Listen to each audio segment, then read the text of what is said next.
Hello everyone, welcome back to market morphing channel. நான் உங்கள் ரோஹித்.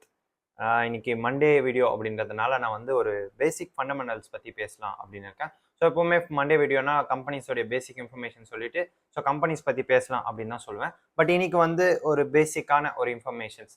ஏன் ஸ்டாக் மார்க்கெட்டில் நிறைய பேர் ஃபெயில் ஆகுறாங்க, ஸோ ஸ்டாக் மார்க்கெட் என்ன நிஜமாவோ அது ஒரு ஸ்கேமா, இல்லை எப்படி அதில் ப்ராஃபிட்ஸ் பண்ணுறது அப்படின்றது தான் இந்த வீடியோவில் பேசலான்னு இருக்கேன்.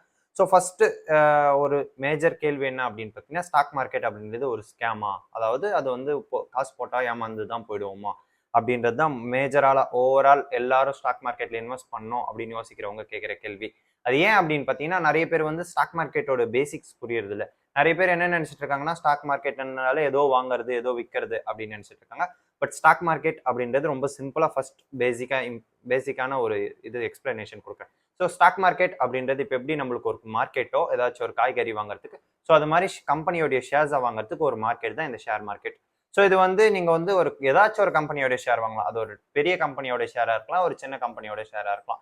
ஸோ இப்போ வந்து நம்ம மார்க்கெட்ல பல கடைகள் இருக்கும், அதுல பல வெஜிடபிள்ஸ் வாங்குவோம். ஒரு சிலது அழுகி போயிடும், ஒரு சிலது நல்லா இருக்கும். சேம் கான்செப்ட் தான் இங்க ஷேர் மார்க்கெட்லயும். ஸோ நீங்க நல்ல கம்பெனியா பார்த்து வாங்கினீங்கன்னா அது வந்து உங்களுக்கு ஒரு பெட்டர் ப்ராஃபிட்ஸ் தரும்.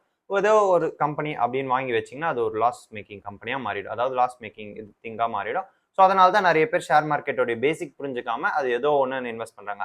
அதே மாதிரி செகண்ட் விஷயம் என்ன அப்படின்னு பார்த்தீங்கன்னா, ஃபர்ஸ்ட் ட்ரேடிங்க்கும் இன்வெஸ்ட்மெண்ட்டுக்கும் நிறைய பேருக்கு வித்தியாசம் புரிய மாட்டேங்குது. அது ஏன் அப்படின்னு பார்த்தீங்கன்னா, அது வந்து இந்த யூடியூப் அண்ட் இன்ஸ்டாகிராம்ஸ்ல நிறைய பேர் ரீல்ஸ் போடுறது, ட்ரெண்ட் பண்றது, ஸோ அந்த மாதிரி விஷயங்கள்லாம் பண்றதுனால வந்து இன்வெஸ்ட்மெண்ட்ஸ்க்கும் ட்ரேடிங்க்கும் டிஃப்ரெண்டே புரியாம இது எல்லாரும் என்ன நினைக்கிறாங்க அப்படின்னு பார்த்தீங்கன்னா, ஷேர் மார்க்கெட்ஸ்னா லேப்டாப் முன்னாடி உட்காந்துட்டு சார்ட்டை பார்த்து அதை வாங்குறதும் விற்கிறது தான் அது வந்து ஷேர் மார்க்கெட் அப்படின்னு நினைச்சிட்டு இருக்காங்க. அண்ட் அது வந்து ரொம்ப நேரம் டைம் ஸ்பெண்ட் பண்ணணும், அது மூலியமா மட்டும்தான் நம்மளால ப்ராஃபிட் பண்ண முடியும் அப்படின்னு நினைச்சிட்டு இருக்காங்க.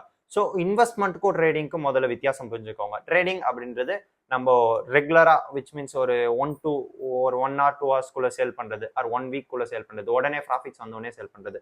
ஸோ அதே மாதிரி இந்த ஸ்டாக் மார்க்கெட்ல நிறைய லாஸ் பண்றதுக்கு ரீசன் என்ன அப்படின்னு பார்த்தீங்கன்னா, இந்த ட்ரேடிங் தான். ஸோ எப்படி ட்ரேடிங் பண்றது லாஸ் மேக்கிங் அப்படின்றீங்க, ஒரு நாளைக்கு 2000 3000 நான் சம்பாதிக்கிறேனே, இன்வெஸ்ட்மெண்ட் பண்றவங்க வந்து 5 இயர்ஸ் 6 இயர்ஸ் கழிச்சு தானே சம்பாதிக்கிறாங்க, பட் நான் உடனே சம்பாதிக்கிறேனே அப்படின்னு கேட்டீங்கன்னா, ஸோ நான் ஒரு எக்ஸாம்பிள் சொன்னா உங்களுக்கு புரியும், ரொம்ப சிம்பிளா புரியும்.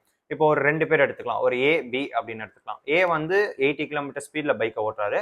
ஸோ பி வந்து ஒரு 40 கிலோமீட்டர் ரேஞ்ச்ல ஒரு அந்த கிலோமீட்டர் ஸ்பீட்ல வந்து வண்டியை ஓட்டுறாரு. ஸோ இந்த 80 கிலோமீட்டர் ஓட்டுற ஏ இருக்காருல்ல, அவர் வந்து ரொம்ப ஃபாஸ்டா போவார். இந்த பியை கம்பேர் பண்றப்போ அவர் ஃபாஸ்டா போவார். ஏன்றவங்க ட்ரேடிங் எடுத்துப்போம், பிஐ இன்வெஸ்ட்மெண்ட் எடுத்துப்போம். ஸோ அவங்க வந்து ரொம்ப ஃபாஸ்டா போவார். 80 கிலோமீட்டர் ஸ்பீட்ல போறதுனால பியை விட ரொம்ப ஃபாஸ்டா போயிட்டுவாரு. ஆனா அவருக்கு மைலேஜ் வந்து ரொம்ப ரொம்ப கம்மியா கொடுக்கும். ஏதாச்சும் ஒரு இடத்துல நின்றுடுவார். ஏன் அப்படின்னு பார்த்தீங்கன்னா, பெட்ரோல் இருக்காது. அவ்வளோ ஃபாஸ்டா போனா பெட்ரோல் இருக்காது. ஸோ இதுதான். ஸோ நெக்ஸ்ட் பி பார்த்தீங்கன்னா 40ல தான் போறாரு. அதே மாதிரி ஏல இன்னொரு பிரச்சனை என்ன அப்படின்னு பார்த்தீங்கன்னா, ஆக்சிடென்ட் நடக்கிறதுக்கு நிறைய சான்சஸ் இருக்கு. 80 கிலோமீட்டர் ஸ்பீட்ல போகும்போது கண்ட்ரோல் கிடைக்காது. ஸோ ஆக்சிடென்ட் நடக்க சான்சஸ் இருக்கு. இப்போ நீங்க அப்படியே பிக்கு வந்தீங்கன்னா அவர் 40 கிலோமீட்டர் ஸ்பீட்ல தான் போறாரு. ஸோ அது ஒரு கரெக்டான ஸ்பீட், அவருடைய மைலேஜும் கரெக்டா இருக்கும். ஸோ பெட்ரோல் எங்கேயும் காலியாகாம இருக்கும். ஸோ இன்னொரு விஷயம் என்ன அப்படின்னு பார்த்தீங்கன்னா, ஆக்சிடென்ட் ஆகாம தடுக்க முடியும். சேம் கான்செப்ட் தான் இந்த ஸ்டாக் மார்க்கெட்லயும் இன்வெஸ்ட்மெண்ட்க்கும் ட்ரேடிங்க்கும். ஸோ ட்ரேடிங் அப்படின்றது உடனே ப்ராஃபிட்ஸ் கிடைக்கும், பயங்கர ஃபாஸ்டா நம்ம டெவலப் ஆகிற மாதிரி இருக்கும். பட் ஏதாச்சும் ஒரு இடத்துல நம்ம லாஸ் பண்ணோம்னா மொத்தமா காலி ஆயிடும், நம்ம மொத்த நெட்வொர்க்குமே காலி ஆயிடும்.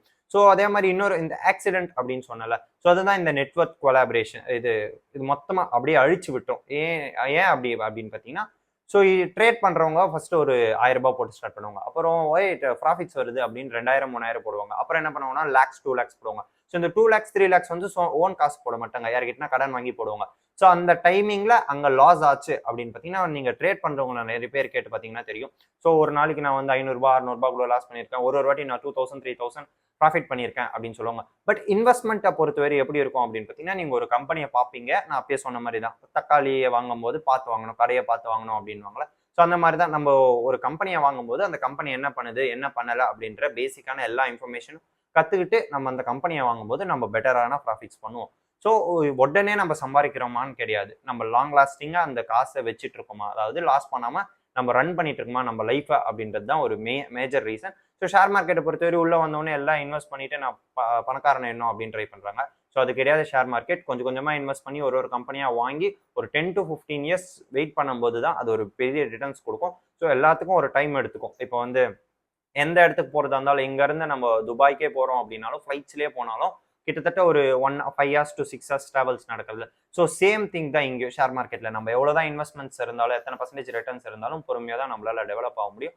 ஸோ உடனே டெவலப் ஆனால் அது ஒரு ஸ்கேம்.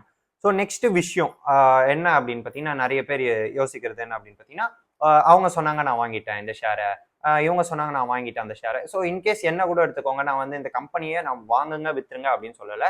ஸோ நான் இதை வாங்க மாட்டேன் அப்படின்றத மட்டும் தான் சொல்லுவேன். பட் அதை தாண்டி நிறைய ஷேர் மார்க்கெட்ஸ் புரோக்கர்ஸும் சரி, யூடியூபர்ஸும் சரி, நிறைய பேர் நான் பேர் மென்ஷன் பண்ணல, பொதுவாக சொல்கிறேன், என்ன பண்ணுவாங்க அப்படின்னு பார்த்தீங்கன்னா, இந்த ஷேரை வாங்கிடுங்க வித்துருங்க அப்படின்னு சொல்லிடுவாங்க.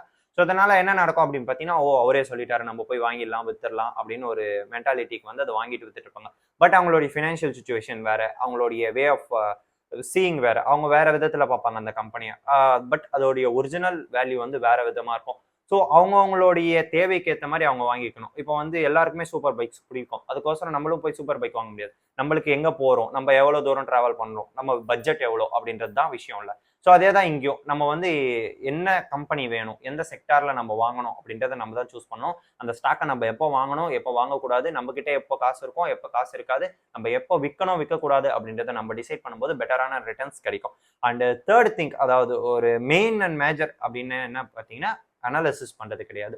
ஸோ இப்போ நம்ம ஒரு செகண்ட்ஸ்ல ஏதோ ஒரு வண்டி வாங்க போறோம், வண்டியோ காரோ, பட் நம்மள அதோடைய ஸ்பெசிஃபிகேஷனும் தெரியாம, அதோடைய ஒரிஜினல் ரேட்டும் தெரியாம, அதுல என்ன இருக்கு என்ன டேமேஜ் அப்படின்னு தெரியாம, யாரோ ஒரு மெக்கானிக்கு கூட்டிட்டு போயிட்டு நல்லா இருக்காப்பா அப்படின்னு பார்த்துட்டு ஜஸ்ட் வாங்கிட்டு மட்டும் வந்துட்டோம்னா கடைசியில் அவஸ்தைப்படுற போறது நம்ம தான். ஸோ சேம் கான்செப்ட் தான் இங்க ஸ்டாக் மார்க்கெட்ல. ஸோ ஏதோ ஒரு ஸ்டாக் புரோக்கர் சொன்னாரு, ஏதோ ஒரு யூடியூபர் சொன்னாரு அப்படின்னு டைரக்டா போயிட்டு நம்ம அந்த கம்பெனியை நம்ம வாங்கிட்டோம் அப்படின்னா கடைசியில் நம்ம தான் இஷ்யூஸ் ஃபேஸ் பண்ணுவோம். அவங்க ஜஸ்ட் நான் சொன்னேன் அது வந்து லாஸ் ஆயிடுச்சு அப்படின்னு சொல்லிட்டு போயிடுவாங்க. ஸோ அனாலிசிஸ் பண்ணுங்க, சிம்பிளா அனாலிசிஸ் பண்ணுங்க. ஜஸ்ட் பல வெப்சைட்ஸ் இருக்கு, அதுக்கு இந்த ஸ்க்ரீனர் அப்படின்னு ஒரு வெப்சைட் இருக்கு. நீங்க கம்பெனியோட பேரை டைப் பண்ணாலும் அதோடைய ஓவரால் ஹிஸ்ட்ரிஸ், பர் கம்பேரிஷன்ல இருந்து, ரேஷியோஸ்ல இருந்து எல்லாமே வந்துடும். சும்மா ஒரு கிளான்ஸ் பாருங்க, அது வெறும் இங்கிலீஷ்ல இருக்கும். ஸோ சிம்பிள் இங்கிலீஷ்ல இருக்கும். ஸோ நீங்க படிச்சு பார்த்தீங்கன்னா ரொம்ப சிம்பிளா புரியும். கிட்டத்தட்ட ஒரு 10 to 15 மினிட்ஸ் கூட ஆகாது ஒரு கம்பெனி அனாலிசிஸ் பண்றதுக்கு. ஸோ நான் சொல்றது பேசிக்கானது. ஓவரால் இன்ஃபர்மேஷன் அதுலயே கிடைச்சிருமான்னு கேட்டீங்கன்னா கிடையாது. ஒரு பேசிக், ஒரு ஸ்டாக்கை வாங்குறதுக்கு முன்னாடி பேசிக்கா எனக்கு இது தெரிஞ்சா போதும் அப்படின்னு இருக்கிற எல்லா விஷயமே அது தெரிஞ்சிடும். அதே மாதிரி லாஸ்ட் அண்ட் ஃபைனல் ரொம்ப பேர் மிஸ்டேக் பண்றது என்ன அப்படின்னு பார்த்தீங்கன்னா, இன்வெஸ்ட்மெண்ட்டாக இருந்தாலும் ட்ரேடிங்காக இருந்தாலும் ஒரு கம்பெனியை பார்ப்பாங்க, அதில் இன்வெஸ்ட் பண்ணுவாங்க, கொஞ்சம் ப்ராஃபிட்ஸ் வந்த உடனே இருக்கிற மொத்த காசையும் எடுத்துட்டு போய் அது உள்ள போட்டுருவாங்க. பட் பிரச்சனை என்ன அப்படின்னு பார்த்தீங்கன்னா, இன்கேஸ் அந்த கம்பெனியோட ஷேர்ஸ் இறங்கும் போது நம்மளுக்கு அந்த எமர்ஜென்சி ஃபண்ட் தேவை. இப்போ வந்து நம்மளுக்கு ஏதோ ஒரு ப்ராப்ளம், நம்மளுக்கு அந்த காசு வேணும் அப்படின்றப்போ நம்ம அந்த லாஸ்ல இருந்தாலும் வித்துட்டு வரும். ஸோ இதனால என்ன ஆகும் அப்படின்னு பார்த்தீங்கன்னா, நான் வந்து ஸ்டாக் மார்க்கெட்ல லாஸ் பண்ணிட்டேன் அப்படின்னு நினைச்சிட்டு சுத்திட்டு இருப்பாங்க. பட் ரியாலிட்டி என்ன அப்படின்னு பார்த்தீங்கன்னா, மார்க்கெட் அப்படின்றது வாலடைல் ஆகிட்டே இருக்கும், ஏறும் இறங்கும். ஸோ அதை நம்ம யாராலையும் ப்ரிடிக்ட் பண்ண முடியாது. நம்ம அதுக்கேற்ற மாதிரி கொஞ்சம் எமர்ஜென்சி ஃபண்ட்ல வச்சுக்கணும். அதாவது நம்மளுக்கு எப்பயாச்சும் தேவைப்படுற காசை கொஞ்சம் தனியாக எடுத்து வச்சுக்கணும். அண்ட் ஸ்டாக் மார்க்கெட்ல இன்வெஸ்ட் பண்றதுக்கு தனியாக வச்சிருக்கணும், கோல்டு தனியாக வச்சிருக்கணும். ஸோ இந்த மாதிரி வைக்கும்போது என்ன ஆகும் அப்படின்னு பார்த்தீங்கன்னா, ஸோ எமர்ஜென்சி ஏதாவது ஒரு இடத்துல காசு தேவை அப்படின்றப்போ நம்ம அந்த எமர்ஜென்சி ஃபண்ட் எடுத்து வச்சுப்போம். இன்கேஸ் அதையும் தாண்டி ரொம்ப காசு தேவைப்படுது அப்படின்னா இருக்கிற கோல்டை வித்துரும். இல்லப்பா எனக்கு அதையும் தாண்டி தேவை அப்படின்றப்போ நீங்க ஸ்டாக் மார்க்கெட்டுக்குள்ள வருவீங்க. ஸோ அந்த அளவுக்கு நம்ம எமர்ஜென்சி ஃபண்டும் காலி, கோல்டும் காலி, நம்ம இன்சூரன்ஸ் எல்லாமே காலி. அதையும் தாண்டி நம்மளுக்கு வந்து ஸ்டாக் மார்க்கெட்ல இருந்து காசு எடுத்து ஆகணும் அப்படின்னா அது ரொம்ப ரொம்ப இம்பார்ட்டன்டான செலவாக தான் இருக்கும். ஸோ அப்போ நீங்க லாஸ்ல இருந்தாலும் ப்ராஃபிட்ல இருந்தாலும் எடுக்கிறது ஒரு நல்ல டிசிஷன். பட் ஜஸ்ட் எல்லா காசும் இருக்கிற ₹1 இல்லாம எல்லாத்தையும் எடுத்துட்டு போய் ஸ்டாக் மார்க்கெட்ல போட்டு எமர்ஜென்சி டைமிங்ல ஸ்டாக் மார்க்கெட்ல இருந்து எடுக்கும்போது இன்கேஸ் அது லாசஸ்ல கூட இருக்கலாம். அதோடைய ஷேரோ, நீங்க வாங்கி வச்சிருக்கிற ஷேரோ இல்ல ஏதோ ஒன்று டவுன்ஃபால் ஆயிருக்கும். ஸோ அந்த மாதிரி டைமிங்ல உங்களுக்கு எமர்ஜென்சி ஃபண்ட் வேணும் அப்படின்ட்டு நீங்க அதை போய் வித்தீங்கன்னா அது உங்களுக்கு ஒரு லாஸ் மேக்கிங் இதுவாக தான் அமையும். ஸோ அதனால தான் நிறைய பேர் ஸ்டாக் மார்க்கெட்டை பார்த்து பயப்படுறது. ஸோ இதுதான் நான் நிறைய இடத்துல நிறைய விஷயம் சொல்லியிருக்கேன். பட் இப்போதைக்கு இந்த ட்ரெண்ட்ல இருக்கிற மாதிரி நான் சொல்லியிருக்கேன். அதாவது நிறைய மிஸ்டேக்ஸ் நடக்கிறதுக்கு என்னென்ன ரீசன் அப்படின்றத நான் சொல்லியிருக்கேன். ஸோ இந்த வீடியோ பிடிச்சிருக்கும் நம்புறேன். ஸோ பிடிச்சிருந்தா லைக் பண்ணிக்கோங்க, ஷேர் பண்ணிக்கோங்க, சப்ஸ்கிரைப் பண்ணிக்கோங்க. தேங்க்யூ.